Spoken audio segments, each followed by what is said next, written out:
Hello and welcome to another lesson within SOLIDWORKS. In this lesson, I will show you how to do an orthographic projection drawing of the bench hook. If you have not got the bench hook drawn, you need to finish that before you proceed on.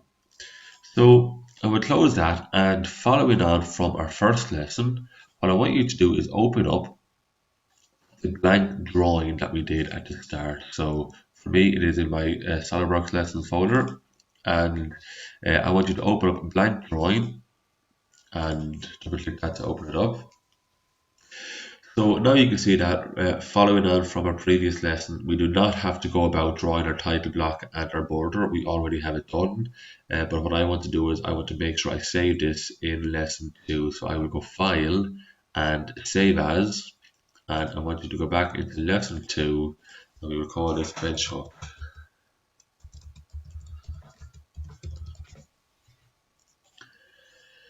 So we're now going to bring it in, the bench hook. So what I want you to do is go into View Layout and go to Model View. And we now need to go look for it. So we need to go Browse. And for me, automatically it is there. So bench hook. But I will go back anyway. So where was that? Into Desktop, SOLIDWORKS Lessons, Lesson 2, and bench hook. And click Open. Now, I want to make sure that my scale is okay. So if I come down here, I can see automatically that my view, my elevation is going to be quite small. I can actually change the scale before it comes in. So if I go to use custom scale, and let's change it to a scale of 1:1, you can now see that it is going to be bigger. So let's go with that. I'm going to left click on the screen, and that's my elevation. I'm going to come down and left click again. I'm going to come up, go to the right and left click again, and I might put an isometric view in as well. So let's come up to the top left hand corner or top right hand corner, maybe the top right hand corner, left click again, and they are the 4 drawings I want. So as you can see, as I move around, they are still there, but I'm happy with that. I will confirm that.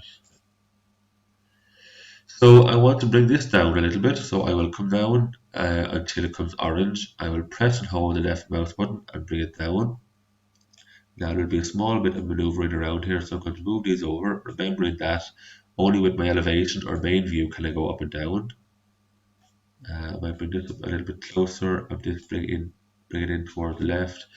This is quite big, so I want to change the scale of this alone. So I will select that, press the left click button, come down to scale, go to use custom scale, and let's change it to a scale of 1:2. And like our T block, maybe a little bit too small. Let's make it, if we go to user defined, and let's make it a scale of 1:1.5, and let's see what that looks like. That's a little bit better there now, so I would prefer that by just clicking on the screen. So I suppose before I proceed on, I would just make sure I'm going to save that. And now, if you remember, we saved it at the start, so we are no longer in our blank drawing, we are in our bench hook. So I'll click save just to save my work. I want to put a few dimensions on this, so I will go to annotation and go to smart dimensions, and let's just put maybe 3 or 4 dimensions on our drawing. So maybe the overall length, the overall width, and maybe the overall height, just for demonstration purposes. And as before, the text is quite small there. How do I change that? I'll just do one at the start. So if you select the text, go to Other, click Use Document Font, go to Font, and maybe let's see what that is like at 8. So 8, and go OK. Happy with that. And I want to change these two. Again, how do I do this? If you press the Control button, which is like a keyboard, which is the bottom left hand button on the keyboard, Control, and that should allow you to select both of them. They're both blue, light blue.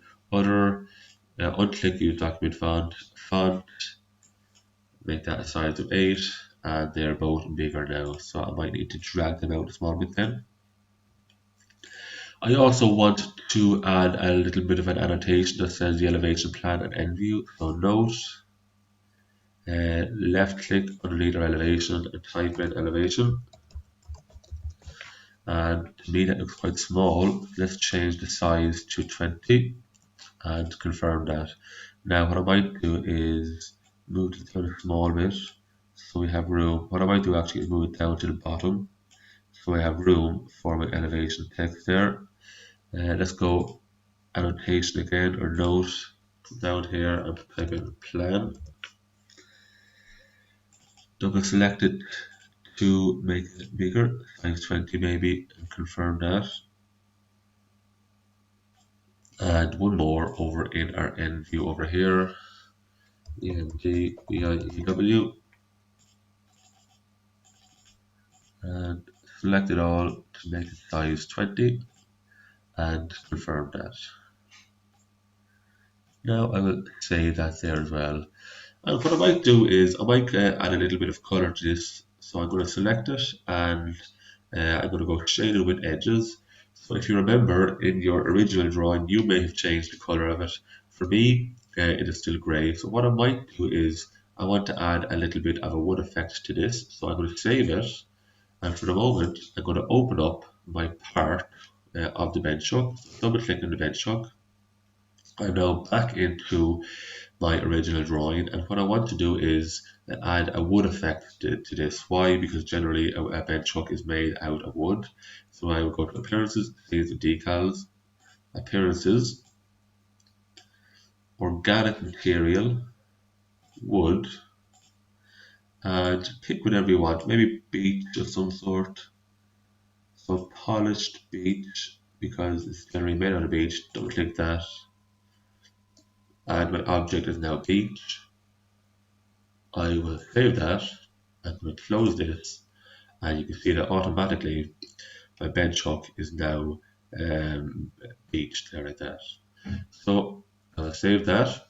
I also want to save it as a PDF file. I will go to File, Save As, Adobe Portable Document Format, PDF, and leave it as bench hook and go save that as well.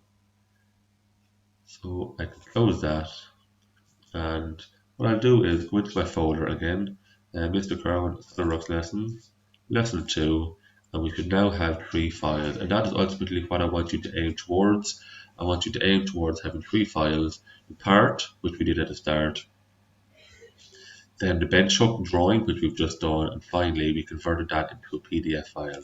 And I'll just open up that to show you that is now ready to be emailed to anybody we want. So that is the end of this lesson.